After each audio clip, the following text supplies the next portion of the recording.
Olha, Isaías 54 tem uma das mensagens de esperança mais radicais de toda a Bíblia.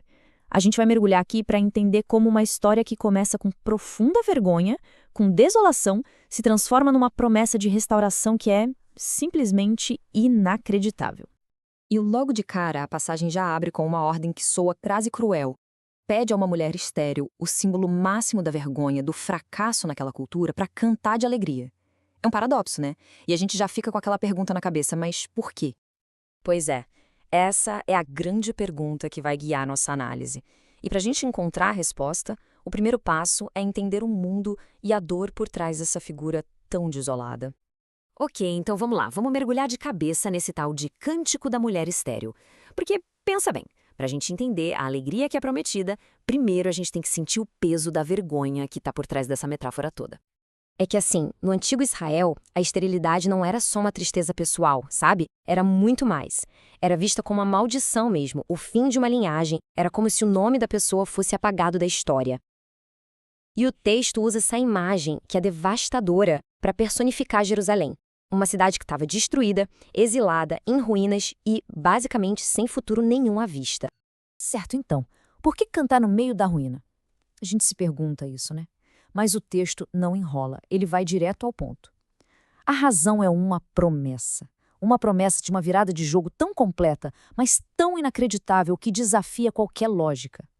E o legal é que essa promessa não fica só no campo das ideias, não é algo abstrato. Pelo contrário, ela vira um projeto prático, quase um plano de construção.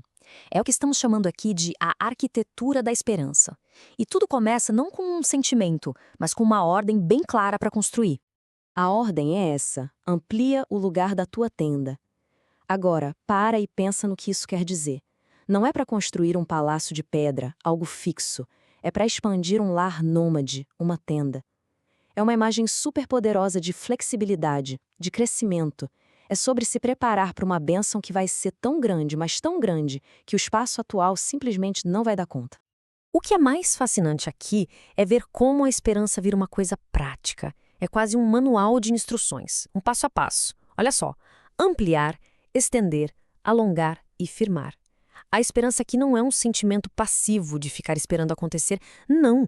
É uma ordem para agir com fé, para preparar o espaço físico para o milagre que está vindo. Tá, mas quem é que está por trás de uma promessa tão ousada assim? Quem é que tem o poder de transformar o opróbrio em glória e o vazio em abundância? Bom, a resposta para isso é a grande virada da história, a maior revelação de todo o capítulo. E a promessa é muito profunda, porque não se trata só de reverter a esterilidade, entende? É sobre apagar a própria memória da vergonha.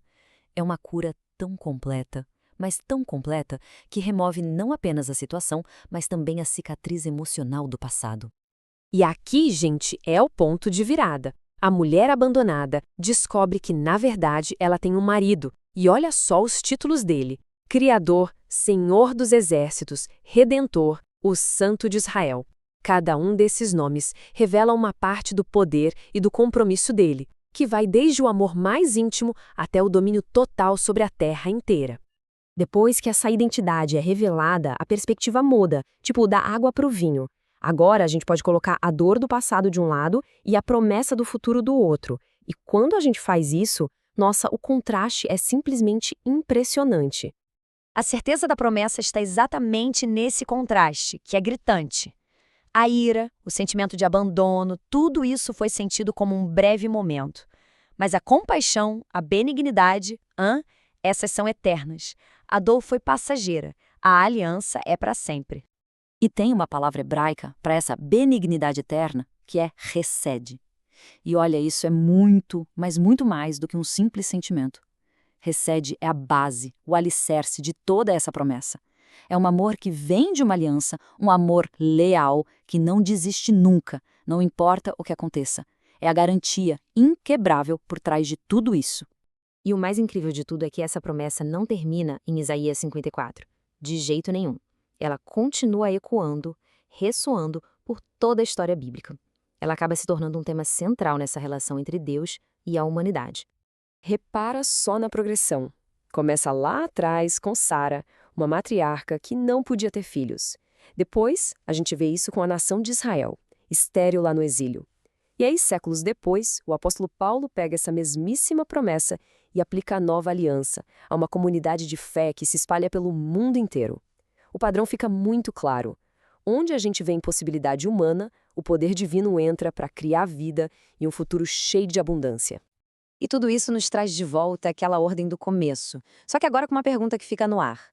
Em que áreas da vida, sabe, nos nossos desertos pessoais ou até coletivos, onde é que somos chamados a ampliar nossa tenda, agindo com fé na promessa de um futuro que, por enquanto, a gente ainda não consegue enxergar?